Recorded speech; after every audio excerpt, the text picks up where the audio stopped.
a 5,000 horsepower machine, the most powerful single diesel unit Union Pacific had ever bought, kept setting itself on fire. Not once, repeatedly, for years, across an entire 40-unit fleet. These weren't worn-out hand-me-downs. They were brand new, custom-ordered, and built by GE to UP's own specification. And they were scrapped before their 10th birthday, while older, weaker locomotives kept running for decades. In a diesel-electric locomotive, the internal combustion engines do not turn the wheels directly. Instead, they act as massive onboard power stations, spinning generators to produce thousands of amperes of electricity, which is then routed through heavy cables to the traction motors on the axles. For a 5,000 horsepower machine like the U50C, this process requires managing immense electrical energy, transforming mechanical force into a continuous torrent of high-voltage current. But on this new fleet, that current repeatedly broke its bounds. Over an 8-year period, across all 40 units, electrical fires became a predictable, systemic hazard rather than isolated operational accidents. It was a stark contrast. A class of locomotives built specifically to deliver unmatched pulling power instead became notorious for the smoke and flames that routinely gutted their electrical cabinets. What puzzled Union Pacific mechanics was the sheer persistence of the issue. Crews would pull a damaged unit into the shops, replace the charred cables, rebuild the melted switchgear, and clear the locomotive for service, only for the same fire pattern to re-emerge on another run. These localized repairs failed to stop the cycle because they only treated the symptoms of an underlying systemic vulnerability. The fires kept happening, defying standard maintenance protocols and leaving engineers with a frustrating question. Why was a brand new, premium fleet suffering from a fundamental electrical defect that seemed completely immune to a permanent fix? These were not worn-out second-hand locomotives acquired to fill a temporary motive power shortage, nor were they standard catalog models sold to multiple railroads across the country. The 40 units, numbered 5,000 through 5,039, represented a highly specific, direct partnership between Union Pacific and General Electric. GE designed and built the locomotive specifically to meet Union Pacific's precise requirements for route profile, weight distribution, and immense hauling capability. Between October 1969 and November 1971, these brand new, custom-engineered machines rolled out of GE's Erie, Pennsylvania facility, entering high-priority freight service on the overland route. They were the pride of the railroad, state-of-the-art powerhouses tailored to the exact operating conditions of a single, demanding customer. Yet within less than a decade, the entire 40-unit fleet was gone.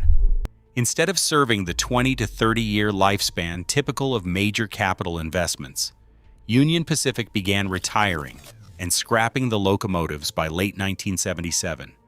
Most were cut up for scrap before they even reached their 10th birthdays. This rapid demise created a jarring contrast on the railroad.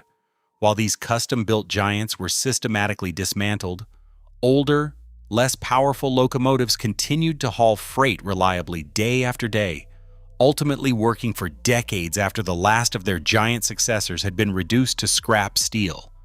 The premium price and targeted engineering of a custom design had somehow produced a fleet far less durable than the standard models they were meant to replace, leaving railroad officials to evaluate what went wrong.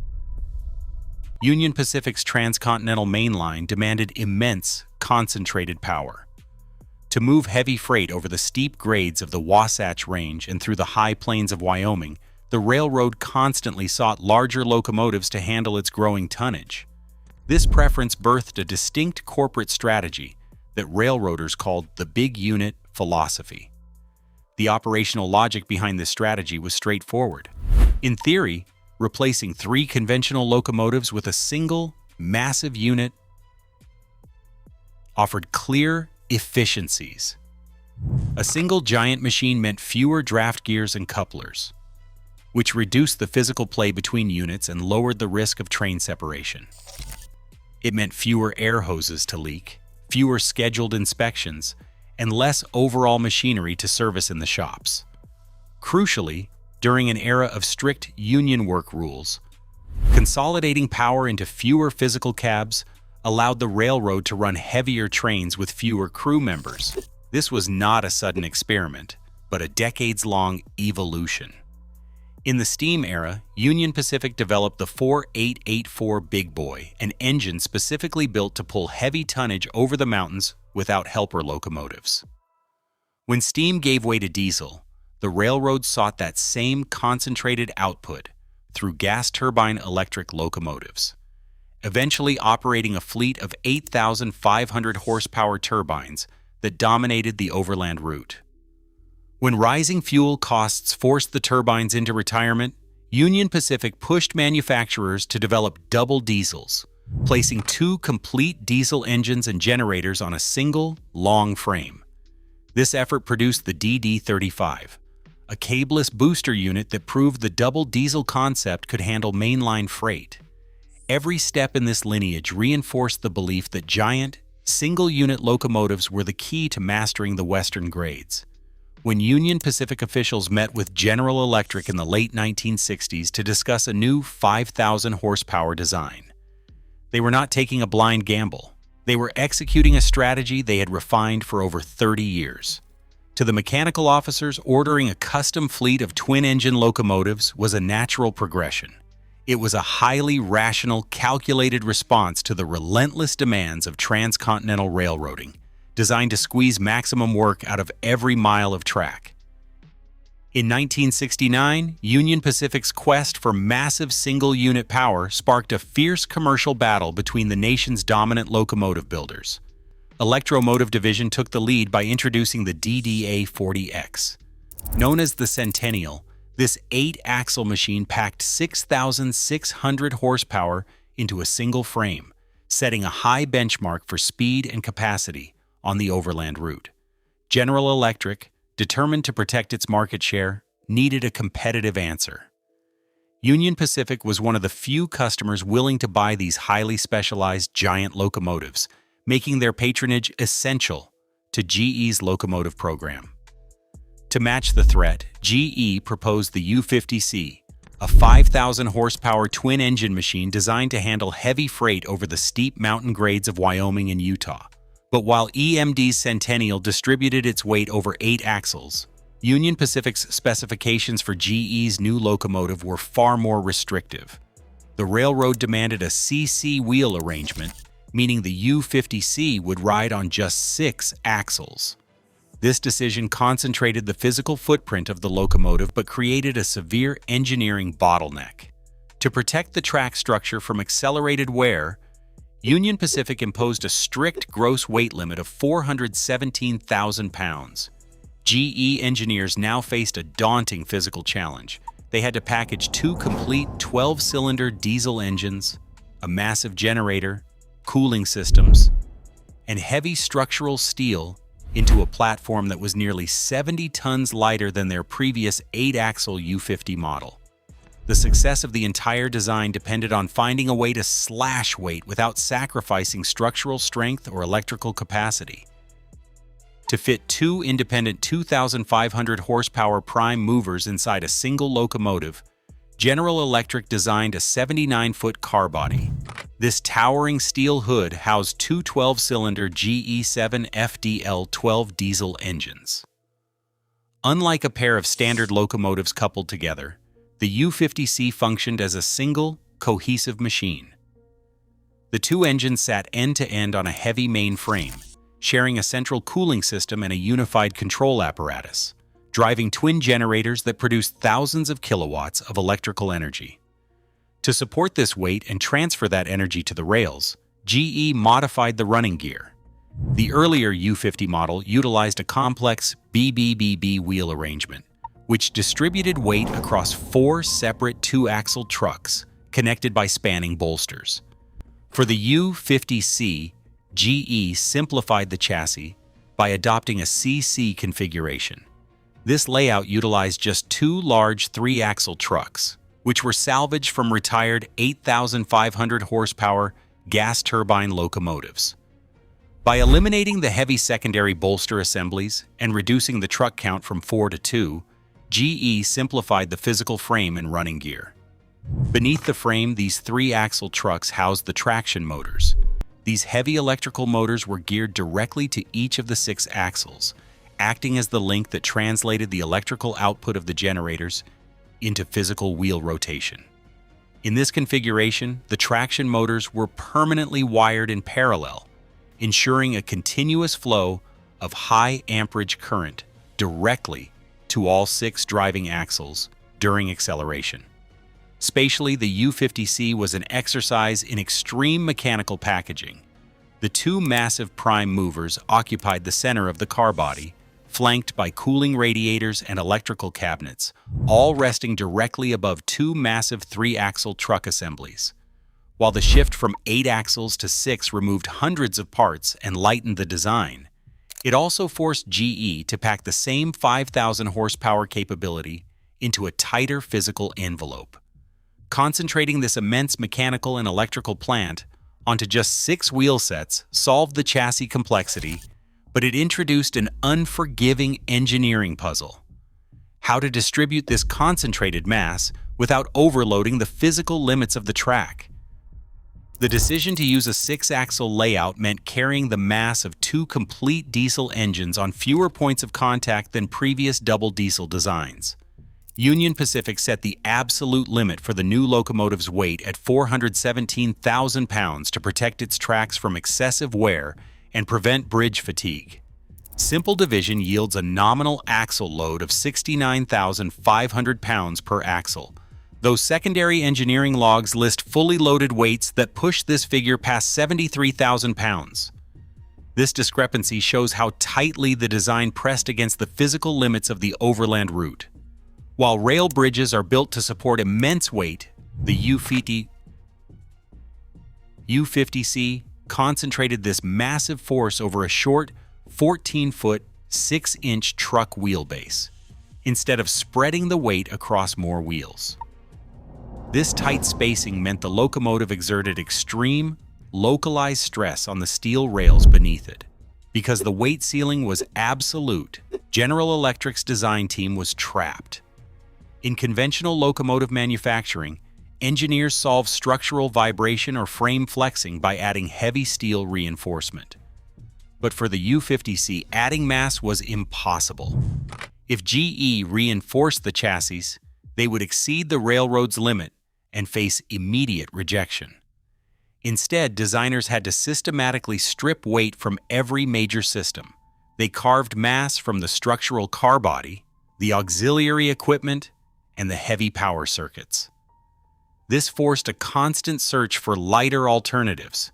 Every heavy copper bus bar, every thick cable run, and every steel mounting bracket had to be evaluated.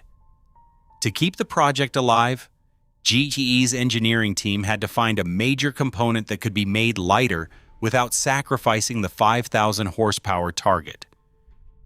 To meet the strict weight limit, General Electric turned to a material substitution within the locomotive's electrical system, replacing traditional copper with aluminum. While copper had been the standard for heavy-duty traction circuits, aluminum offered a distinct dual advantage on paper. It was cheaper and significantly lighter. For a locomotive carrying 2 independent 2,500 horsepower systems, the weight savings across thousands of feet of heavy cabling was substantial. Primary schematics and builder documentation confirmed that aluminum was routed throughout the high-voltage traction power circuits operating at 600 volts direct current, as well as the main cab control harnesses. This represented a systemic substitution across the major power distribution pathways of the entire 40-unit fleet. But substituting aluminum for copper is not a simple swap. Aluminum has only about 62% of the electrical conductivity of copper by volume.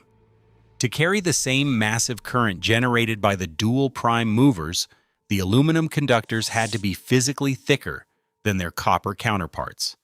This choice raised immediate engineering questions regarding the conductor alloy, the insulation type, and the durability of the terminal hardware. Because aluminum oxide forms almost instantly when the raw metal is exposed to air, every single connection required airtight sealing to prevent a non-conductive barrier from building up. At the same time, the physical connection points had to withstand the constant thermal cycling of a locomotive running at peak throttle, and then idling in sub-zero winter temperatures. Under laboratory conditions, these assemblies met the theoretical requirements. On paper, the design saved valuable pounds while maintaining the required electrical capacity. Yet, a locomotive cab is not a controlled laboratory. The U50C would operate in an environment defined by relentless high-frequency vibration, extreme temperature swings across the Western Plains, and constant physical stress. By introducing aluminum into a system that routed thousands of amperes of electricity to 6 traction motors, General Electric's design team traded a mechanical weight problem for a complex material reliability challenge. Every terminal, bus connection, and crimped joint in the 40-unit fleet now depended on the long-term stability of a highly reactive metal. The physical vulnerability did not lie within the continuous runs of insulated cable, but rather at the connection points where those cables had to terminate. Every lug, bus bar, circuit breaker, and terminal connector represented a boundary where different metals met under pressure. In a standard locomotive, these physical junctions are expected to maintain tight, low-resistance contact for decades. In the U50C, they became the origin points for systemic failure. When the locomotive pulled a heavy freight train, thousands of amperes of current flowed through the electrical cabinets, generating normal operational heat. As the temperature rose, the aluminum conductors expanded. However, aluminum has a coefficient of thermal expansion roughly 40% greater than that of copper. Locked inside rigid steel or copper terminal lugs, the expanding aluminum conductor had no room to grow. The physical constraint forced the metal to compress against its own boundaries. Under this intense thermal stress and physical confinement, the aluminum underwent creep. This is a slow, permanent deformation where a solid material slowly moves or plasticizes under mechanical stress. The hot, compressed aluminum squeezed out of the tight grip of the terminal. When the power was cut and the locomotive cooled down, the aluminum contracted, but it could not regain its original shape. The physical pressure of the connection was permanently reduced, leaving a microscopic gap between the conductor and the terminal lug. This loss of clamping force invited a secondary chemical failure.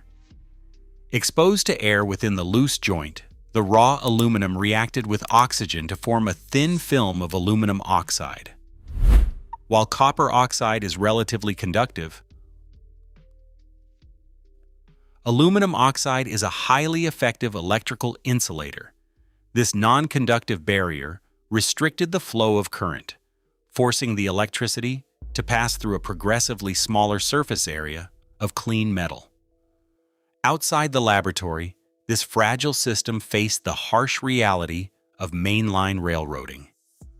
Constant high-frequency vibration from 2 massive diesel engines and the rough physical pounding of the tracks acted directly on the loosened cabinets. At the same time, daily operations created endless cycles of extreme heating and cooling. This thermal cycling and mechanical vibration continuously worked the connections, further fracturing the metal-to-metal contact. The physical degradation triggered a self-reinforcing thermal loop. As the contact area shrank and oxide layers grew, the electrical resistance of the joint climbed. According to the laws of electrical power, the heat generated at a connection is proportional to the resistance multiplied by the square of the current. Under the heavy electrical loads of a 5,000 horsepower locomotive, even a tiny fraction of an ohm of resistance transformed a simple terminal into a high-temperature heating element. Eventually, the localized temperature soared high enough to char and melt the surrounding rubber and plastic cable insulation. With the protective barriers destroyed, the high-voltage current found a path of least resistance, jumping the gap to the adjacent steel cabinet walls or neighboring conductors. This produced a sustained high-energy electrical arc, a plasma torch fed by thousands of amperes of power. While copper conductors are not entirely immune to connection failures under extreme neglect, their lower thermal expansion, resistance to creep, and conductive oxides mean they are far less exposed to this destructive chemical and mechanical chain reaction. In early 1970, barely months after entering service, Unit 5000 suffered a high-voltage electrical failure while hauling a fast freight through the Wasatch Range. The crew reported heavy smoke and burning insulation coming from the main electrical cabinet. By 1971, identical incidents of localized overheating and smoke occurred on Units 5003 and 5010. These early faults soon escalated from minor smoke reports into destructive failures. In 1972, Unit 5015 suffered a massive electrical arc that completely destroyed its dynamic brake grid, requiring a full rebuild of the cab panel.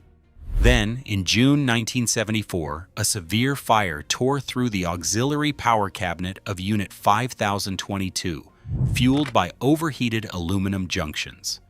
The extreme heat charred the wiring harness, forcing Union Pacific to spend an estimated $150,000 to completely rewire the damaged cab. But the cycle of failure, temporary patch, and return to service was relentless. Shop crews would clean the soot, replace the melted insulation, and send the locomotives back onto the main line, only for the same issues to return. In early 1975, Unit 5012 experienced the most catastrophic failure yet near Ogden, Utah. A violent electrical fire erupted in the main transformer cabinet, engulfing the entire cab and forcing the crew to abandon the train on a steep mountain grade. This was not a series of isolated maintenance errors or bad luck. Across all 40 units, a distinct pattern emerged. Shop mechanics addressed the charred wreckage of individual fires, but the underlying vulnerability remained untouched inside the steel cabinets, waiting for the next heavy current load to spark another arc. Replacing the aluminum wiring with copper was the obvious fix, but implementing it required more than splicing new conductors. To resolve the issue, shop crews had to completely strip and rebuild the electrical system inside each 79-foot car body.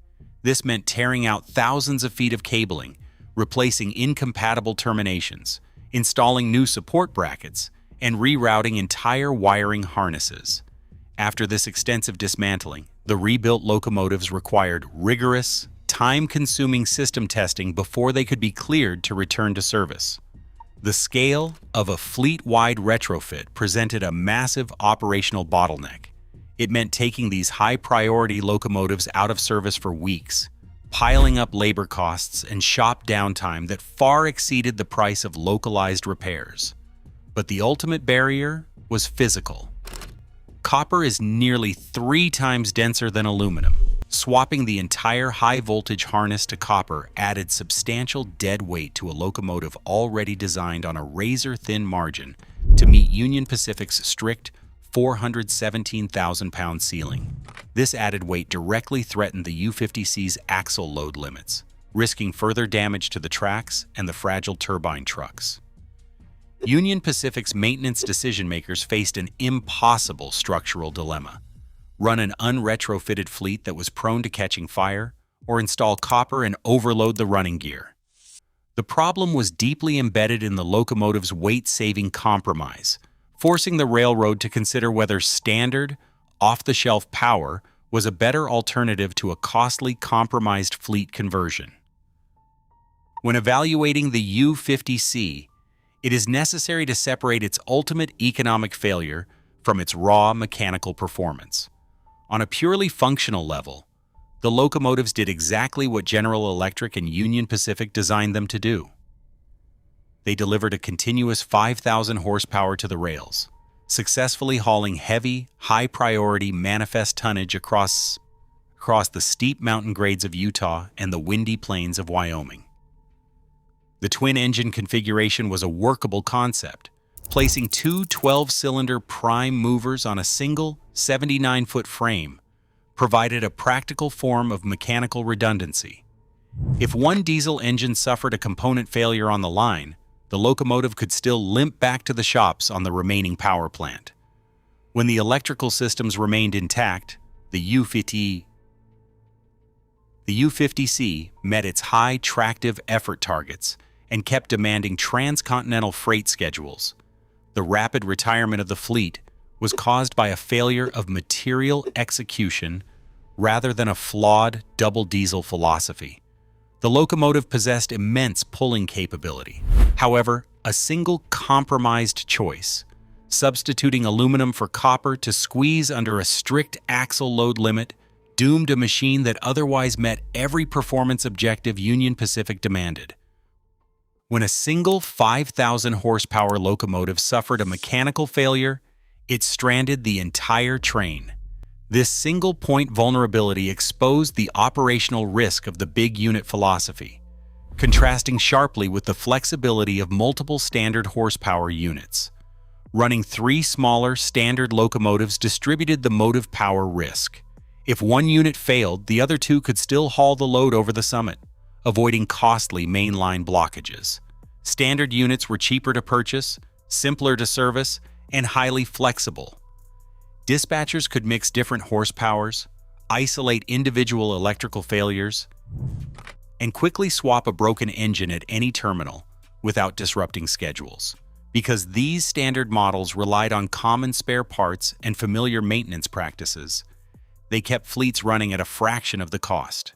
This shared infrastructure made specialized giants economically unsustainable.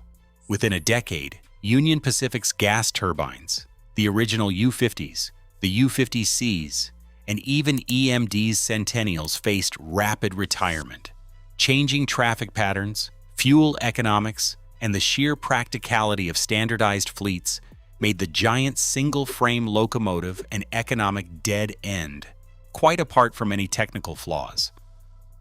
By 1979, the entire 40-unit U50C roster was gone. Unlike other retired models that found secondary careers on regional lines, these specialized machines went straight to scrap dealers like Erman Howell, stripped of usable parts before being cut up. Today, not a single U50C exists in any museum or collection.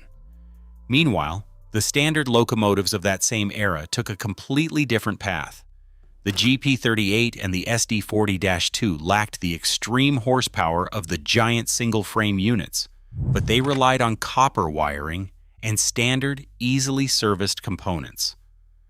Decades after the last U50C was reduced to scrap metal, thousands of these ordinary 4- and 6-axle engines were still pulling freight and earning revenue. Standardized maintainability and physical adaptability ultimately outlasted specialized complex engineering. The U50C collapsed under the weight of its own conflicting constraints. Union Pacific demanded 5,000 horsepower, but restricted the design to 6 axles and a rigid 417,000-pound ceiling. To meet this target, General Electric substituted copper with lightweight aluminum wiring. This decision launched a destructive physical chain: intense thermal expansion, metal creep, insulating oxide buildup, vibration-loosened terminals, rising resistance, arcing, and recurring fires. Maintenance records document a continuous history of electrical failures under these severe constraints. Yet the twin-engine configuration itself performed well, proving the double diesel concept was functionally sound. The fleet failed due to a single material compromise forced by an unyielding design envelope. It raises an ultimate engineering question. Was a reliable 5,000 horsepower locomotive ever buildable under the strict, concentrated weight limits Union Pacific imposed? Today, modern main lines are ruled by standardized modular fleets, proving that adaptability outlasts raw, concentrated muscle. The U50C's legacy remains a stark warning of engineering's ultimate physical law. When you force a design to meet impossible, conflicting constraints, the compromise will eventually find a way to burn. What do you think of this giant locomotive experiment? Let us know in the comments.